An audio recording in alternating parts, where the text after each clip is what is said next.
Topic क्या है आज का? India progress in tackling IMR, MMR and mall nutrition, है ना। इंडिया का क्या प्रोग्रेस है ना। इंडिया ने क्या सफलता अर्जित की है IMR, MMR और माल न्यूट्रिशन को टैकल करने में। क्या होता है IMR? इन्फेंट मोर्टेलिटी रेट, है ना। उसी तरह MMR क्या होता है? मैटरनल मोर्टेलिटी रेट, है ना। और माल न्यूट्रिशन मतलब भूखमरी, माल न्यूट्रिशन मतलब कुपोषण, है ना। तो सबसे पहले समझते हैं IMR क्या है। IMR मतलब इन्फेंट मोर्टेलिटी रेट पर 1000 लाइव बर्थ पे, है ना। पर 1000 लाइव बर्थ पे कितने बच्चों का, इन्फेंट बेबी का डेथ हो रहा है। इन्फेंट बेबी क्या होता है? बर्थ से लेके 11 मंथ तक के बच्चे को, चाइल्ड को, यानी 1 साल से नीचे के चाइल्ड को क्या बोलते हैं? इन्फेंट। तो प्रत्येक 1000 लाइव बर्थ में, यानी 1000 जो बच्चा जन्म ले रहा है उसमें से कितने बच्चों का, इन्फेंट का डेथ हो रहा है, उसको कहते हैं इन्फेंट मोर्टेलिटी रेट। मोर्टेलिटी मतलब मरना, है ना। वो रेट क्या है? प्रत्येक 1000 लाइव बर्थ पे कितने बच्चों का, इन्फेंट का डेथ हो रहा है। उसी तरह MMR है, प्रत्येक 1000 लाइव बर्थ पे कितनी माताओं का, जो प्रेगनेंसी के टाइम में, है ना, उनका डेथ होता है प्रेगनेंसी के कारण या प्रेगनेंसी के टाइम पे जो डेथ होता है, तो प्रत्येक 1000 लाइव बर्थ पे कितने माताओं का डेथ हो रहा है ना। समझ में आ रहा है? MMR। और माल न्यूट्रिशन एक कंडीशन है।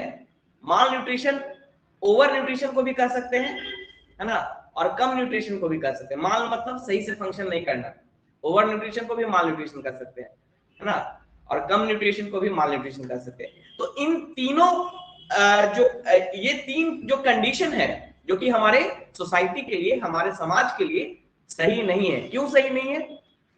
किसी भी कंट्री का जो कैपिटल होता है, वो सबसे बड़ा कैपिटल कौन है? किसी भी कंट्री का सबसे बड़ा कैपिटल ह्यूमन कैपिटल, है ना। लोग जो हैं वो सबसे बड़े उसके कैपिटल है। कैसे कैपिटल है? कैपिटल होता है क्या है? What do you mean by capital? Capital means जो फर्दर प्रोडक्शन में काम आए। ह्यूमन रहेंगे तो अभी तो प्रोड्यूस कर पाएंगे, चाहे वो गुड्स हो या सर्विसेज को। लेकिन कैपिटल को बनाया जाता है, ह्यूमन रिसोर्स को ह्यूमन कैपिटल में कन्वर्ट किया जाता है। कैसे? हम जितने भी सिटीजन हैं, हम एक ह्यूमन रिसोर्स हैं। हम अपने देश के लिए क्या है? एक ह्यूमन रिसोर्स है। लेकिन अगर उस ह्यूमन रिसोर्स को हेल्थ देकर, है ना, एजुकेशन देकर, स्किल देकर हम अगर तैयार करें तो वो ह्यूमन कैपिटल के रूप में काम आएंगे। अभी हम ह्यूमन कैपिटल नहीं है, मतलब जो जिसके पास अच्छा स्वास्थ्य नहीं है, जिसके पास अच्छी शिक्षा नहीं है, जिसके पास अच्छा स्किल नहीं है, वो सिर्फ ह्यूमन रिसोर्स है ना। अभी उसको हम यूज नहीं कर सकते हैं फर्दर प्रोडक्शन में। जब हम उसको कन्वर्ट करेंगे, जब उनको अच्छी शिक्षा, अच्छा हेल्थ और अच्छा स्किल देंगे, तो वो क्या बन जाएगा? ह्यूमन कैपिटल, और वो कुछ भी प्रोड्यूस कर सकता है ना। तो ह्यूमन कैपिटल के लिए जरूरी है कि हम हेल्थ में उन्हें एक अच्छा हेल्थ प्रोवाइड करें, है ना। इसी के लिए जरूरी है कि IMR, MMR और माल न्यूट्रिशन को हम कम करें। क्यों? क्योंकि माल न्यूट्रिशन में 3 चीजें आती है। एक आता है स्टंटिंग। स्टंटिंग मतलब उम्र के हिसाब से हाइट नहीं होना, है ना। उम्र हो गया 15 साल का, हाइट है अभी छोटा सा, है ना, 5 साल के बच्चे के जैसा, तो उसको कहते हैं स्टंटिंग, यानी एज के हिसाब से हाइट नहीं हो रहा है, उसका ग्रोथ नहीं हो रहा है, उसमें स्टंटिंग कहते हैं। दूसरा होता है वेस्टिंग। वेस्टिंग मतलब उम्र के हिसाब से उसका वेट नहीं हुआ है। नहीं देखते हैं बहुत सूखा हुआ टाइप का, है ना, उम्र हो चुका है लेकिन हाथ पैर बहुत ही पतला पतला है, उसको कहते हैं वेस्टिंग। और तीसरा होता है अंडरवेट, है ना, तीसरा होता है अंडरवेट। तो ये 3 चीजों के आधार पर हम माल न्यूट्रिशन को चेक करते हैं। इन 3 चीजों के आधार पे हम माल न्यूट्रिशन को चेक करते हैं। तो हम यहाँ पे देखेंगे कि इंडिया का क्या प्रोग्रेस है इनको टैकल करने में, है ना। और ये न्यूज में क्यों है? क्योंकि अभी जो हमारे रजिस्ट्रार जनरल ऑफ इंडिया है, जो रजिस्ट्रार जनरल ऑफ इंडिया जो होते हैं वही ये सब मतलब जनसंख्या से रिलेटेड जो भी चीजें हैं वो डेटा कलेक्ट करते हैं, है ना। रजिस्ट्रार जनरल ऑफ इंडिया एक क्या है? एक ऑफिस है। क्या है? एक ऑफिस है रजिस्ट्रार जनरल ऑफ इंडिया। उनका काम क्या है?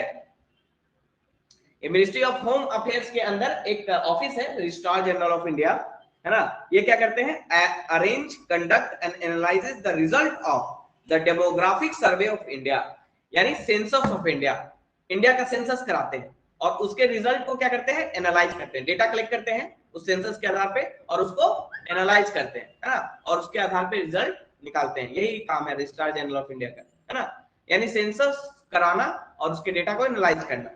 तो रजिस्ट्रार जनरल इंडिया ने एक डेटा प्रेजेंट किया है ना, डेटा प्रेजेंट किया है, उसमें इन्होंने बोला है कि जो डिक्लाइन हो रहा है एमएमआर और आईएमआर का 2005 के बाद, 2005 को क्यों रेफरेंस पीरियड लिया है, क्योंकि 2005 में national rural health mission launch हुआ था सिर्फ रूरल एरिया के लिए।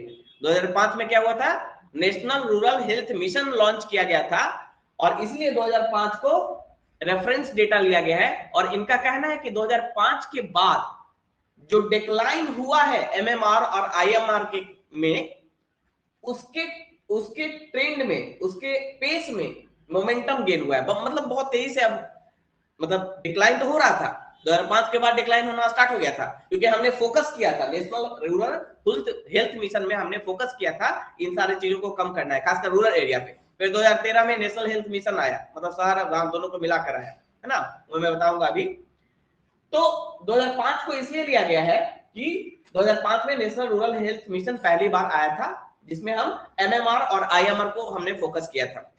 तब से डिक्लाइन होना स्टार्ट हो चुका है, लेकिन अभी क्या हुआ है, रिसेंट में क्या हुआ है, उसमें मोमेंटम गेन हुआ है ना, यानी बहुत तेजी से अब डिक्लाइन कर रहा है ना। तो वो डेटा हम देखेंगे, इसके आधार पे हम डिसाइड करेंगे कि सही में हुआ है कि नहीं। लेकिन न्यूट्रिशन के क्षेत्र में अभी भी हम बहुत पीछे हैं, कोई प्रोग्रेस नहीं हुआ है ना न्यूट्रिशन के क्षेत्र में, क्योंकि अभी इस बार का क्या है रैंक, है ना, ग्लोबल हंगर इंडेक्स में इंडिया का रैंक बहुत खराब है, 107 है ना। इसके पहले शायद 102 था, उसके पहले 94 था। तो इस तरह से और भी खराब होता चला जा रहा है। इस बार 2022 में ग्लोबल हंगर इंडेक्स में इंडिया का रैंक है 107। तो न्यूट्रिशन के क्षेत्र में हम बहुत कुछ प्रोग्रेस नहीं कर पाए, तो ये क्रिटिकली एनालिसिस आता है, तो इस तरह से हमें एक्सप्लेन करना पड़ता है वहां पे, है ना। अब देखिए, अब हम प्रोग्रेस को देखते हैं यहाँ पे। तो इंडिया का जो एमएमआर था, इंडिया का जो मैटरनल मोर्टेलिटी रेट था, वो कितना था, 97। कब, 18 से 20 में, है ना। लेकिन अगर 2001-03 की बात करें, 2005 से पहले 1-3 में जो डेटा हमारे पास आया था, तो उस समय कितना था, 301। देख रहे 301 से 97 हुआ है एमएमआर, काफी नीचे डिक्लाइन हुआ है ना। और अगर हम लक्ष्य की बात करें, पहले हम देख लेते हैं डेटा को, फिर हम लक्ष्य पे बात करेंगे। और आईएमआर का क्या हुआ है, ऑल्सो बीन रिड्यूस हुआ है। अभी कितना है 2021 में, 27 और 2005 में कितना था, 58, लगभग आधा हो गया है ना, आधा से भी कम हुआ है, हाफ से भी कम हो गया है ना, इंफॉर्मेटिव। ओके, अब हम यहाँ बात करते हैं, क्या हम उस गोल को अचीव करने के डायरेक्शन में है जो हमने नेशनल हेल्थ मिशन में ये लक्ष्य रखा था। नेशनल हेल्थ मिशन क्या है, नेशनल हेल्थ मिशन 2013 में आया था, है ना। उससे पहले 2005 में क्या आ गया था, नेशनल रूरल हेल्थ मिशन।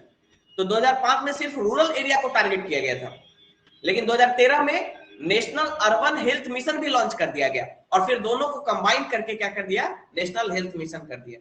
समझ में आ रहा है, 2005 में सिर्फ रूरल एरिया को फोकस करने के लिए नेशनल रूरल हेल्थ मिशन लाया गया था, है ना। फिर 2013 में नेशनल अर्बन हेल्थ मिशन भी लाया गया, और दोनों को कंबाइन करके नेशनल हेल्थ मिशन लॉन्च कर दिया गया, ठीक है। और नेशनल हेल्थ मिशन का बहुत बड़ा रोल रहा है एमएमआर और आईएमआर को रिड्यूस करने में, है ना। तो गोल्स क्या था, गोल्स पे एक बार फोकस करते हैं। गोल क्या था हमारा एनएचएम का, जो 2013 में लॉन्च हुआ था, एमएमआर को रिड्यूस करना है, कहां तक, 1000 में 1 डेथ होना चाहिए, है ना, मदर का लाइव बर्थ। और आईएमआर को कितना रिड्यूस करना है, 25, है ना।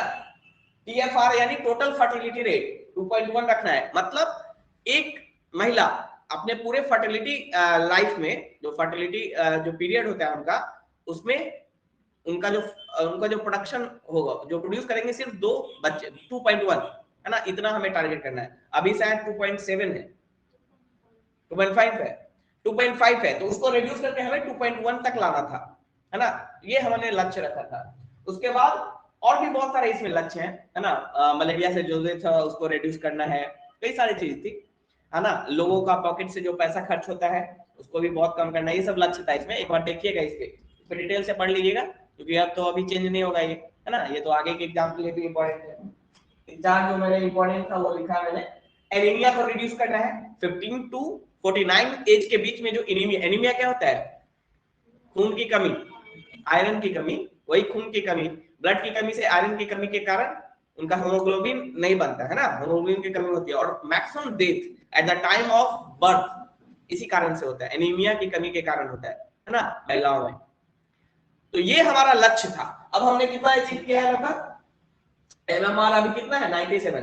तो यहाँ पे हमें बहुत काम करना है अभी बहुत काम है, लेकिन हमने कहां से लेकर आ रहे हैं हम? 301 से, तो हमने काफी रिड्यूस किया है ना, मोर देन हाफ। यहाँ भी मोर देन हाफ, लेकिन यहाँ बहुत क्लोज है हम, 25 हमने किया है, 27 पे है अभी, है ना, तो बहुत क्लोज है। यानी हमने कुछ तो अचीव किया है। हमारा जो प्रोग्रेस है इस फील्ड में वो काफी अच्छा है। बट अगर हम न्यूट्रिशन की बात करें तो न्यूट्रिशन में हमारा प्रोग्रेस कोई सिग्निफिकेंट नहीं है ना, हमने कोई प्रोग्रेस उस तरह का किया नहीं है न्यूट्रिशन के क्षेत्र में। क्यों? क्योंकि जो 5th राउंड ऑफ एनएफएचएस है, मतलब नेशनल फैमिली हेल्थ सर्वे, है ना, नेशनल फैमिली हेल्थ सर्वे 5वां राउंड है ये, हर 5 साल पे होता है शायद ना, हर 5 साल पे होता है ये, 5 साल या 6 साल, मतलब रेगुलर नहीं होता रहा है, लेकिन 5 साल पे होता है नेशनल फैमिली हेल्थ सर्वे, मतलब सर्वे किया जाता है ना, मिनिस्ट्री ऑफ स्टैटिस्टिक्स के द्वारा सर्वे की जाती है, सीएसओ एनएसओ के द्वारा, नेशनल स्टैटिस्टिकल ऑफिस, है ना, तो उसके द्वारा एक सर्वे की जाती है कि आपका हेल्थ कैसा है, कितना लोग, पूरे फैमिली में चेक किया जाता है कि कितने डेथ हुआ, कितने लोग स्टंटेड है, चेक किया जाता है। तो उसके डेटा के आधार पे नेशनल फैमिली हेल्थ सर्वे जो लेटेस्ट जो सर्वे हुआ है 5th राउंड 2019 से 21 के बीच में, उसके डेटा के अनुसार 35.5% चिल्ड्रन क्या है, 5 ईयर के एज के अंडर, है ना, जो चिल्ड्रन है वो कैसे है? स्टंटेड है। यानी 100 में 35, लगभग 36 बच्चा स्टंटेड है भारत में। 100 में 36 बच्चा का हाइट उस अनुसार नहीं है एज के हिसाब से, है ना, स्टंटेड है। और इसमें स्टंटिंग में सबसे ज्यादा है मेघालय में, और सेकंड नंबर पे बिहार है ना, सेकंड नंबर पे कौन है? बिहार। तो स्टंटिंग इस तरह है, 19.3% आर वेस्टेड, है ना, यानी एज के हिसाब से मार्क्स नहीं है। ये सब न्यूट्रिशन पे डिपेंड करता है कि आपको क्या न्यूट्रिशन मिल रहा है, क्या विटामिन, ये सारी चीजें आपको दी जा रही है, पोषण जो है वो दिया जा रहा है। 32% आर अंडरवेट, 32%, 100 में 32% अंडरवेट है। तो ये स्थिति है भारत की, है ना। तो इस स्थिति को हमें चेंज करना है, और इसी के कारण भारत जो है वर्ल्ड हंगर इंडेक्स में अभी बहुत पीछे है, 107 रैंक है वर्ल्ड लेवल पे, है ना। अब देखिए ये इसी थीम के आधार पे स्टंटिंग, वेस्टिंग और अंडरवेट के आधार पे ये डिसाइड किया जाता है न्यूट्रिशन, माल न्यूट्रिशन, है ना। तो माल न्यूट्रिशन एक कंडीशन है जिसमें ओवर न्यूट्रिशन भी नहीं होना चाहिए और लैक ऑफ न्यूट्रिशन भी नहीं होना चाहिए, दोनों ही चीजें वो माल न्यूट्रिशन होगा ना। ओबेसिटी से भी कोई परेशान है, ओवर न्यूट्रिशन हो गया, वो भी एक माल न्यूट्रिशन ना, माल फंक्शनिंग। तो ये सारी चीजें। अब गवर्नमेंट ऑफ इंडिया ने क्या क्या कदम उठाए हैं? तो सबसे पहले आपको पता होगा कि 2004 या 5 में सर्व शिक्षा अभियान के तहत mid day meal scheme start हुआ था, है ना, मिड डे मील स्कीम, जहां पे आपको लंच टाइम में आपको कुछ न्यूट्रिशन देने का व्यवस्था था स्कूल में, है ना, कुछ न्यूट्रिशियस फूड आपको दिया जाता था, है ना, इसमें अंडा दाल वाल भी था, लेकिन मिलता नहीं था, है ना, सूखा रोटी खिला देता था, है ना। तो इसमें भी बहुत बड़ा लीकेज था वो, है ना, गवर्नमेंट का, है ना। मिड डे मील स्कीम का मेन मकसद क्या था? न्यूट्रिशनल स्टेटस तो सुधारना ही था, साथ ही साथ बच्चों का जो ग्रॉस एनरोलमेंट रेशियो है वो भी बढ़ाना था, कि बच्चे खाने के कारण आए स्कूल, है ना, और रिटेंशन रेशियो बढ़े। मतलब क्या करते थे बच्चे? एडमिशन ले लेते थे, फिर आते ही नहीं थे स्कूल। मिड डे मील के नाम पे बच्चे जाते थे कि खाना मिलेगा, है ना, एक टाइम का खाना एटलीस्ट मिलेगा। तो इसके लिए भी वो कदम उठाया गया था। उसी को अभी चेंज करके और उसका 5 साल का पीरियड और बढ़ाकर उसको कर दिया गया है पोषण अभियान, है ना। पोषण अभियान अभी लॉन्च किया गया है 2021 में, शायद 19-20 में। पोषण अभियान वही था, मिड डे मील स्कीम ही था, उसको 5 साल और एक्सटेंड कर दिया, नाम चेंज कर दिया पोषण, और भी बहुत सारे उसमें चेंज किया है ताकि न्यूट्रिशनल स्टेटस बच्चों का सुधारा जा सके। उसमें और क्या किया है कि जो मिलेट्स है, मिलेट्स या फिर जो भी उसको क्या बोलते हैं, मोटा अनाज, कोर्स सेरेल्स, है ना, मोटा अनाज, मिलेट्स हो गया, ज्वार बाजरा, ये सब उसको भी देना है, उसको भी प्रोवाइड करना है, वीक में एक दिन एटलीस्ट देना है। इससे क्या फायदा होगा ना, मिलेट्स का क्या फायदा है, जो ज्वार बाजरा ये सब कोर्स ग्रेन का, उसमें ग्लूटीन्स नहीं होते हैं। ग्लूटीन्स क्या होता है, जैसे हम जो गेहूं खाते हैं ना आटा, उसमें ग्लूटीन्स होता है, एक चिपचिपा टाइप का, जैसे आटा सानते हैं तो देखते होंगे चिपका हुआ, वो इंटेस्टाइन में जाके क्या होता है, जो बहुत ज्यादा खाता है ना रोटी चावल ये सब, उसका भी न्यूट्रिशन सही नहीं रहता है ना। गाँव में देखते हैं चावल खा के पूरा टाइट हो जाता है, पेट निकल जाता है सिर्फ, लेकिन वो मसल्स नहीं बन पाता है, प्रोटीन नहीं है उसमें। दूसरा चीज ग्लूटीन्स है। ग्लूटीन्स का क्या है, वो इंटेस्टाइन में आपको चिपक जाएगा और वो एब्जॉर्प्शन, जो न्यूट्रिशन को एब्जॉर्प्शन पावर है उसको कम कर देता है। तो हमारे अंदर जो न्यूट्रिशन की कमी है वो सिर्फ खाने के कारण नहीं है कि खाना नहीं मिल रहा है, ये भी है कि वो एब्जॉर्ब नहीं हो पा रहा है, इसी भी वजह से, है ना। तो इसीलिए मोटा अनाज को लाया गया है, कोर्स सीरियल को अभी बहुत ध्यान दिया जा रहा है ना, न्यूट्रिशन मतलब सभी के लिए बोला जा रहा है कि आप कोर्स सीरियल को ज्यादा यूज करें, ज्वार बाजरा की रोटी खाएं, उसमें ग्लूटीन नहीं होगा, है ना, गेहूं में रहता है, तो उससे क्या होगा, एब्जॉर्प्शन पावर बढ़ेगा, जो भी न्यूट्रिएंट्स है बहुत तेजी से एब्जॉर्ब हो जाएगा शरीर में, और न्यूट्रिशन होता भी है उसमें ज्यादा, है ना, नॉर्मल जो व्हीट और राइस से ज्यादा न्यूट्रिशन होता है उसमें, कोर्स सीरियल में। पहले देखते ना मक्का उक्का सब रोटी खाता था, ज्वार का बाजरा का रोटी खाता था सब, है ना। ठीक है, तो ये पोषण अभियान में कुछ नई चीजें लाई गई हैं, तो ये सब आप देख सकते हैं। तो this is all about India's progress in tackling IMR, MMR and mall nutrition. ठीक है,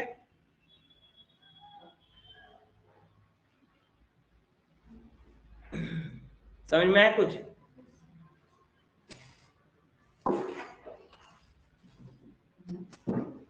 ये सब डेटा आपको एग्जाम में भी पूछ देता है क्या